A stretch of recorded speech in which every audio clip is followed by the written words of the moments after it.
স্মরণ কথায় সৃষ্টি করে দিলে পঞ্চরে অবতার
দেখা দেখা দেখা এই রাখি দেখা ওটা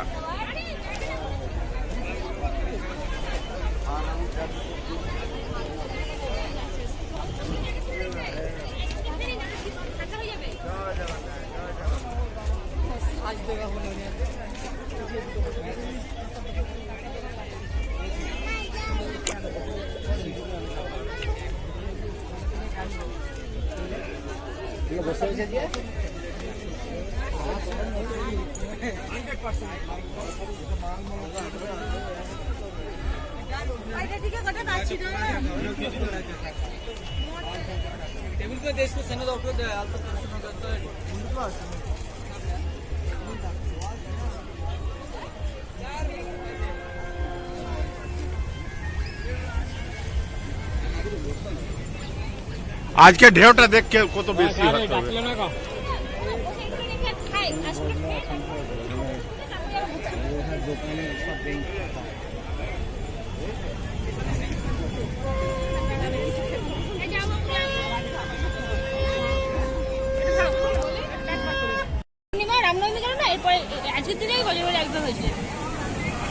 आज पूर्णिमा है और चैत पूर्णिमा और इसी पूर्णिमा के दिन बजरंगबली का जन्म हुआ था। अंजनी पुत्र पवन सुतनामा प्रकट हुए थे। आज हम समुद्र के किनारे हैं। अभी ज्वार चल रहा है, लहर बढ़ रहा है।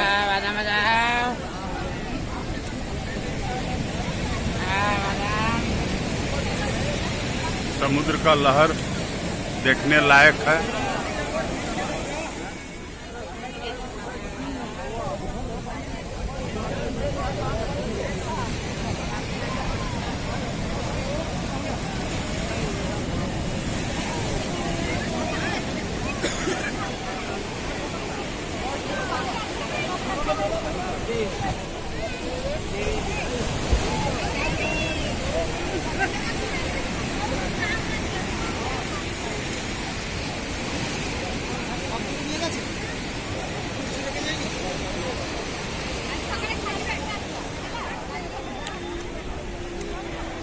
11টা 12টা রাত্রি তো আর বেশি বাড়বে। আবার তখন এখানে আসতে পারি যাবে, সুযোগ কি আছে, ফোন নাম্বার তো আছে। না না খুলবে না বাবা, ডেলি লোকও থাকবে না এখানে, এখানে লোক থাকলে এখন ভালো লাগছে না চন্দ্রমা। হ্যাঁ হ্যাঁ হ্যাঁ তখন ভয় লাগবে।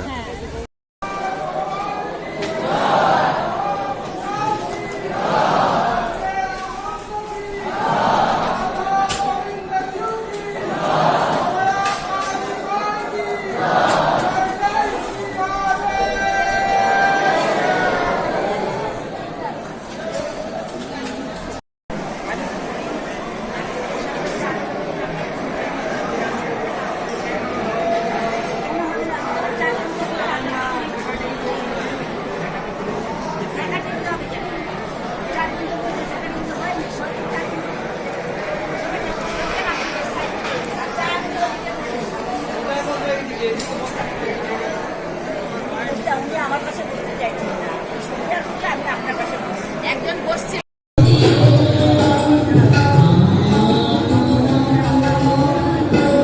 আমি আসবো, তোমাকে ধরবো।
বুঝলে আমি 10টা ফোন করেছি।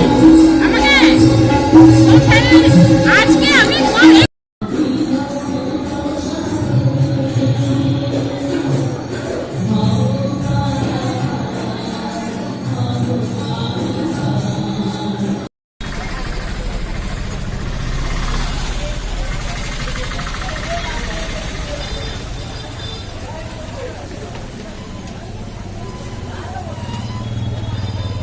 নীলাঞ্চল আশ্রম।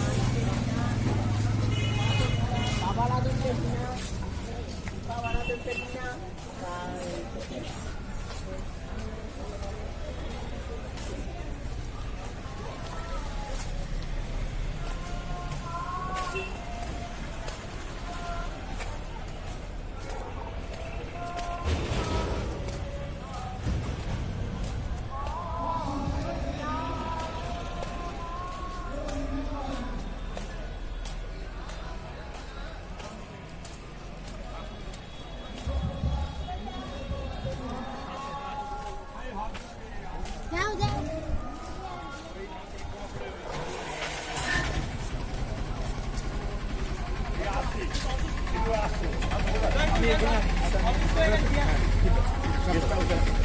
ঠিক আছে।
ফটো ঠিক তুলিনি?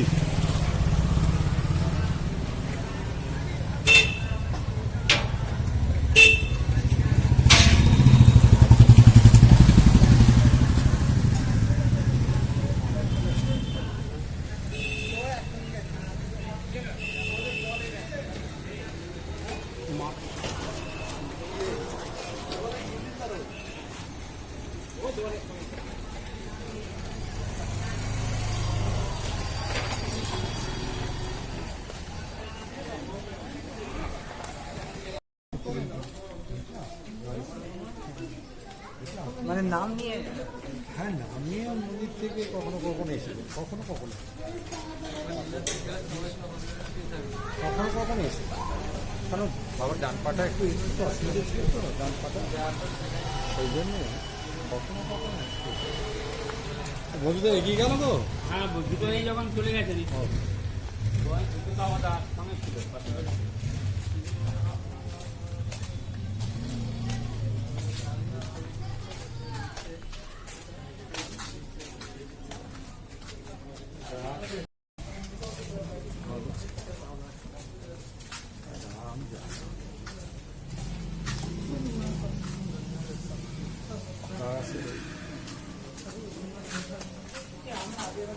হরে কৃষ্ণ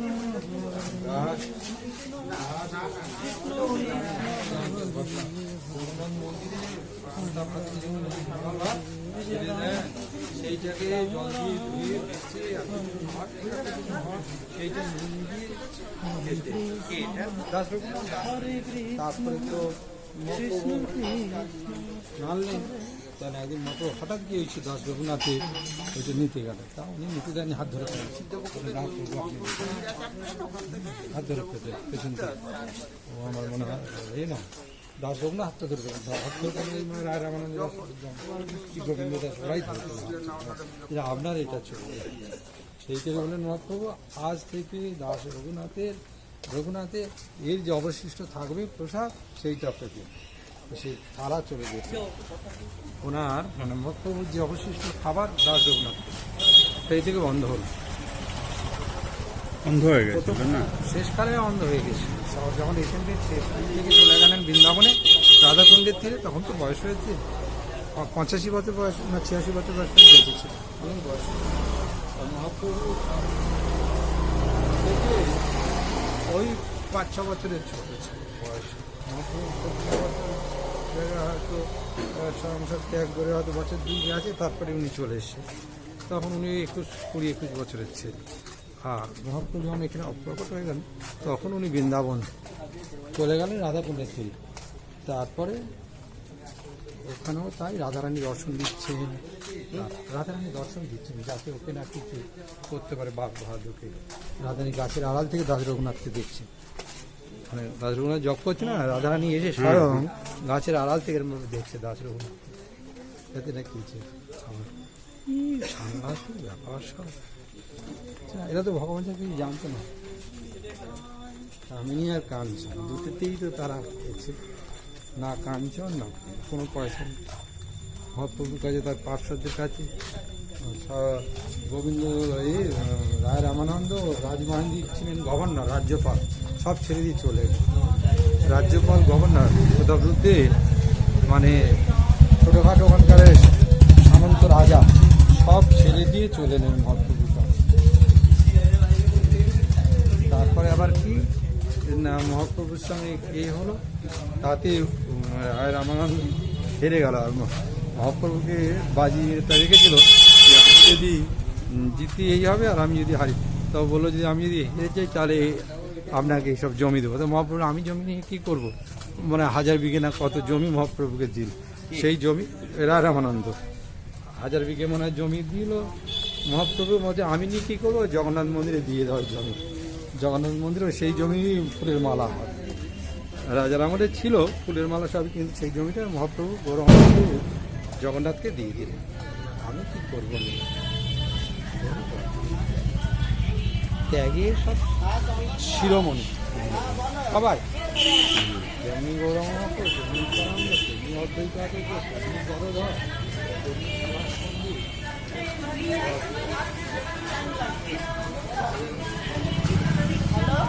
চিন্তাই করা যায় না। এটা তুলসী মালা যে নেয় সে কি রসুন পেঁয়াজ খায় না? নতুন রসুন পেঁয়াজ খেতে না? না দান করে মাংস, ডিম, পেঁয়াজ। না, কিন্তু বলছে যে রসুন আর পেঁয়াজটা যে আছে ও অমৃতে ই হয়েছিল, হ্যাঁ জন্মটা যে হয়েছিল অমৃতটা যখন রাক্ষসকে খাইয়ে দিয়েছিল তখন যে কেটেছে ওর যে রক্ত বার হয়েছে হ্যাঁ ওর থেকে জন্ম হয়েছে। তাতে কি হবে, খাওয়া চলবে না, ঠাকুরের বারণ ছিল। রসুন পেঁয়াজ খাওয়া চলবে, আমাদের ঠাকুরের বারণ ছিল, রসুন পেঁয়াজ চলবে না। আর মাংস মিক্ত চলবে।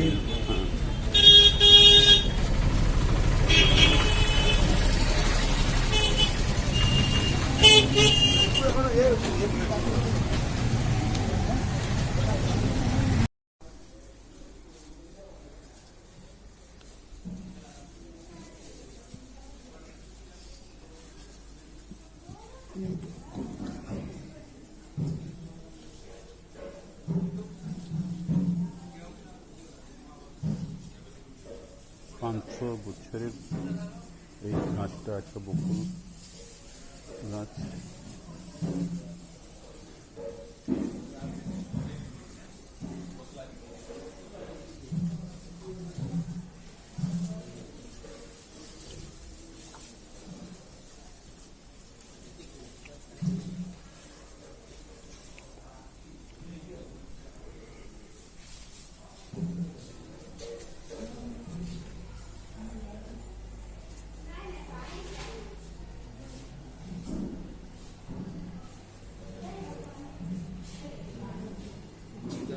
এখানের বিশেষ কিছু বাতান, হ্যাঁ এইখানের বিশেষ। এখানে হরিদাস ঠাকুর ছিলেন বাবা, ওই যে সিদ্ধপুর গাছটা দিয়ে আচ্ছা। হরিদাস ঠাকুর ছিলেন। এই কত পুরনো গাছটা হ্যাঁ আছে? কত? 550 বছর বলছি, 550। 550। এইখানে তপস্যা করেছিল না? এখানে এমনি থাকতেন মহাপ্রভু, ওনাকে এখানেই থাকতে দিয়েছিলেন গৌর মহাপ্রভু, হরিদাস ঠাকুরকে থাকতে দিয়েছিলেন। এই এখানে ছিলেন উনি অন্তত বছর 8-10 তো হবেই, তারপরে দেহ রাখেন। বয়স হয়েছে তো অনেক, বয়স হয়েছে, দেহ রাখেন। তারপর মহাপ্রভু নিজে হাতে ওনাকে সর্বদ্বারের কাছে হরিদাসের সমাধি, ওনাকে নিজে হাতে সমাধি দেন। এই জন্য ইনি এত বড় হয়েছিলেন, মানে নামাচার্য। হ্যাঁ কে এখানে আসল আগেকারের মন্দিরটা এখানে আমরা ঢুকেছি, এখন সত্যি সব উঁচু করে মন্দির হয়েছে। ভালো ভালো তৈরি করে। এই যে সবুজ আমরা সব প্রণাম করেন, ওই ভেতরে সোজাটা ওইটা আগের মন্দির, এখন উঁচু করে আমি করেছে তাই। হ্যাঁ তো এইখানেই ছিলেন হরিদাস ঠাকুর, এইখানটা করেই থাকতেন। এখন এইখানটা ওইখানটা তার কুটিটা ছিল, আর সেটা এইখানে করে এই যে সিদ্ধ বকুল গাছটা আছে এইখানটা করেই থাকতেন। বকুল তোলাতে না? সিদ্ধ বকুল মানে মহাপ্রভুর দাঁতনে, জগন্নাথের দাঁতনটা প্রসাদে ওরা দিয়েছিল, আর সেই ট্রেনে এখানে মাটিতে উনি এমনি তৈরি করে দিন, হরিদাসী পুঁতে দিন, যাই হোক উনি পুঁতে দিন। আর তাতে জীবন তেরম গাছ, দাঁতন একটা এর দিয়ে ডাল দিয়ে কোনো গাছ হয়, সেটাতে গাছ হয়। তারপর কিছুদিন যাওয়ার পর এটা হরিদাস ঠাকুরের দেহ চলে যাওয়ার পরের ঘটনা। যাওয়ার পর বলছে রথের করবে, রথের চাকা বাই করবে, এই বলে কাটবে, রাজার ব্যাপার কাটবে। তো কাটবে যেমন দেখে গেল তার লোকজন, রাজা তার স্বয়ং আসেনি, দেখে গেল লোকজন, তারপরের দিন যখন কাটতে সে তখন যেটা পোকরা হয়, কি কাটবে কাট, এই ফেপড়াতে যাচ্ছে। আরো ছিল আমরা দেখি নষ্ট হয়ে গেল, পোকরা হয়ে গেল। মহাপুরুষ বুঝি না ব্যাপার ভগবান স্বয়ং তিনি। হ্যাঁ, ইমলিতলা যেখানে মহাপ্রভু বসেছিলেন বৃন্দাবনেতে, ইমলিতলা হ্যাঁ, ইমলিতলা, ইমলিতলা। সেই গাছটাকে পাশে সরস্বতী কুঞ্জ নাম, সেই গাছটাকে যে কালো কাঁচা রক্ত বেরোচ্ছে, তার বংশ গেল। সরস্বতী কুঞ্জ ওদের যে ওরা রাজবাড়ি সব ছিল, ওদের বংশ নেই, বংশ কেন আমাদের খেজুর বাড়ির ঘটনা, খেজুর বাড়ি। মাধব স্বামীজির হ্যাঁ, সাথে একদম সাথে। ওখানে ওর গাছ ছিল, ওই গাছও কেটেছিল। স্বামীজি খেজুর গাছটা কাটতে দেয়নি। না, যেদিনকে কাটবে আগের দিন রাত্রে একজন মহাপুরুষ কর্তাই বলছেন যে আমি চলে যাবো। এইটাই আমার গাছ রূপে এইখানে আমি অবস্থান করছি, কাটতে হবে না, কালকে আমি নিজেই দেহত্যাগ করবো। চলে যাবে। ওরা কয়েকদিনের বোধহয় মধ্যে বা এরকম এর মধ্যে, তো তারপরেই দেখা গেল উনি কাটতে বারণ করলেন। গাছটা শুকিয়ে হ্যাঁ, গাছটা আপনার শুকিয়ে খেজুর গাছ ছিল। খেজুর গাছ। বৃক্ষরোপী সব থাকে হ্যাঁ, মানে সাক্ষাৎ এখনো। হ্যাঁ, আর এই 500 বছর মানে সাক্ষাৎ 500 বছর এখানে এসে মধুদা কোথায় গেল? মধুদা বসে আছে। আরে আজ থেকে বলো না একটু। হ্যাঁ হ্যাঁ হ্যাঁ, বলো বলো। ওই বৃন্দাবনে জ্ঞানগুদ্রিতে ঠাকুরের যে খেজুর বাড়ি আশ্রম আছে, নরোত্তম দাস ওখানে সেবিত, নরোত্তম দাস সেবিত ব্রজমোহনজি আছেন। তো ওইখানে মাধব স্বামীজি যখন ছিলেন তখন একটা ঘটনা ঘটেছিল। মন্দির সংস্কারের জন্য একটি খেজুর গাছ কাটার পরিকল্পনা করা হয়েছিল, কিন্তু যেদিন কাটা হবে তার আগের দিন রাত্রিরে মাধব স্বামীজি দেখেন যে বন্ধ ঘরের মধ্যে এক শ্বেত বস্ত্র পরিহিত সূক্ষ্মদেহী মহাত্মা আবির্ভূত হয়েছে। তা উনি দরজার দিকে তাকিয়ে দেখেন যে দরজায় খিল লাগানো রয়েছে। তা উনি বোঝেন যে সূক্ষ্মদেহী মহাত্মা। তা উনি প্রণাম করেন, ওই মহাত্মা স্বামীজিকে প্রতি প্রণাম করেন, দিয়ে বলেন যে আমি এই গাছটিকে আশ্রয় করে আছি, আর দুদিন পরে আমি এখান থেকে চলে যাব, আপনি গাছটা কাটবেন না। তখন স্বামীজি বলে আচ্ছা কাটবেন না। পরের দিন সব মিস্ত্রিরা এসছে গাছ কাটার জন্য। স্বামীজি বলেন ওদেরকে পারিশ্রমিক দিয়ে চলে যেতে বলো, বলো গাছ কাটতে হবে না। দিয়ে তাদের পারিশ্রমিক মিটিয়ে দিয়ে তাদেরকে ফিরিয়ে দেওয়া হয়েছে। দিয়ে ওই দুদিন পরে স্বামীজি ভোরবেলা উঠে রাস্তার কাছে গেছেন, গিয়ে দেখেন যে খেজুর গাছটা শুকিয়ে নিয়ে পড়েছে। তখন উনি বোঝেন যে সত্যি সত্যি ওই দিব্যদেহী ব্রজবাসী মহাত্মা ওখান থেকে প্রস্থান করেছে। সেই থেকে ওই জ্ঞানগুদ্রির ওই আমাদের ঠাকুরের মন্দিরের নাম হচ্ছে খেজুর বাড়ি আশ্রম। আপনার নাম? আমার নাম অর্ক ঘোষ।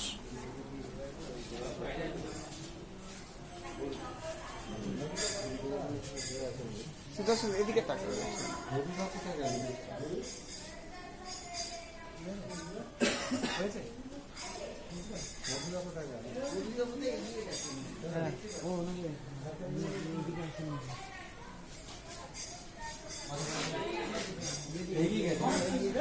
আস্তে আস্তে হাঁটেন ধরে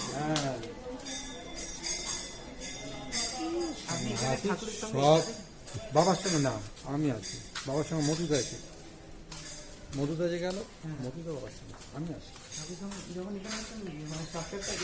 না না সেই সব কিছু ছিল না। আমরা যে অনেক চেঞ্জ, অনেক চেঞ্জ। না এগুলো ছিল না, এরকম বিল্ডিং এইসব কোনো ছিল না, কিছু না। সাধারণভাবে গাছটা ছিল আর একটা ছোটখাটো মন্দির ছিল, এসব কিছু ছিল না।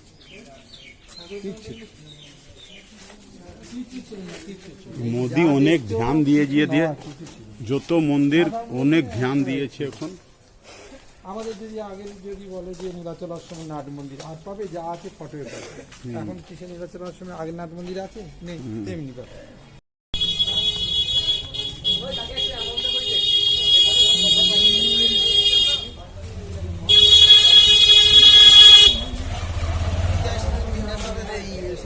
আসছেন সিদ্ধমন্দিরে ওনার ঠাকুর করেছেন, সংস্কার করেছেন। সংস্কার ঠাকুর করেছেন। হ্যাঁ, আপনার এখন বয়স কত? এই 77 করে 77।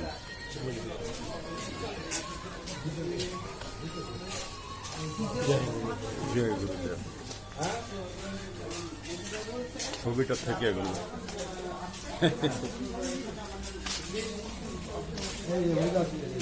একটু দেখুন।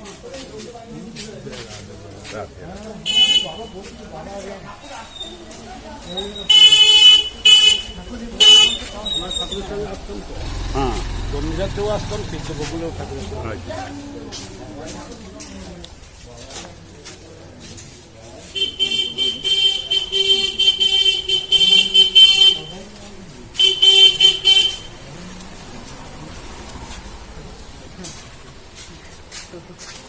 আপনার ছবি একটু তুলছি।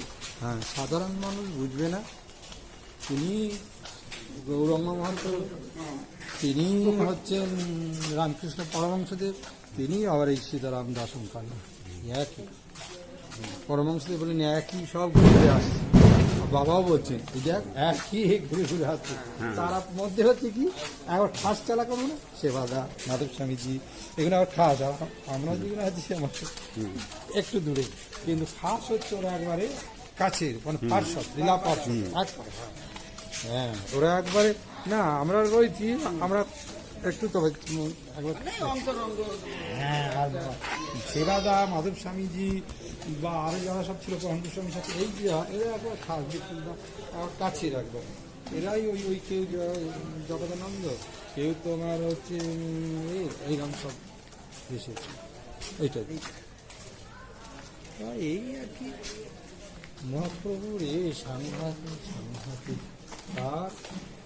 হ্যাঁ, ওই আপনার বয়স কত হচ্ছে? মহাপ্রভু, আমার এখন 63 চলছে। মহাপ্রভু খেতে পারতেন তো ভালো ভালো, কিন্তু বলিষ্ঠ খেতে পারতেন। একজন হচ্ছে ওই সন্ন্যাসীদের ভেতরে ওনার গুরুস্থানীয়, ওর নাম ছিল রামচন্দ্রপুরী। সে তো বলছে এই সন্ন্যাসী এই এত প্রসাদ এতই না, এটা তুলতে দেবে, ফটো তুলতে দেবে এখানে? পাঁচশত ছিল, তারা বলে মাথায় হাত দেখা চলে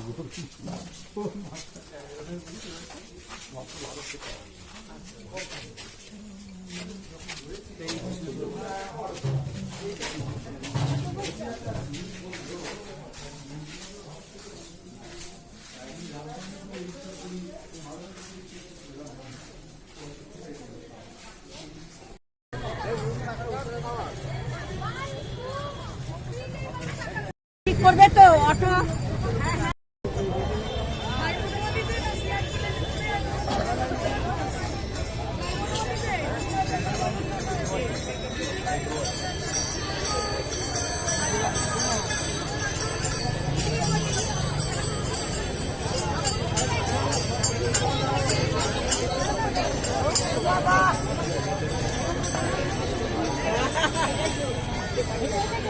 না না, আমি গাড়িতে নামতো, 12 তলার মায়ের আগে।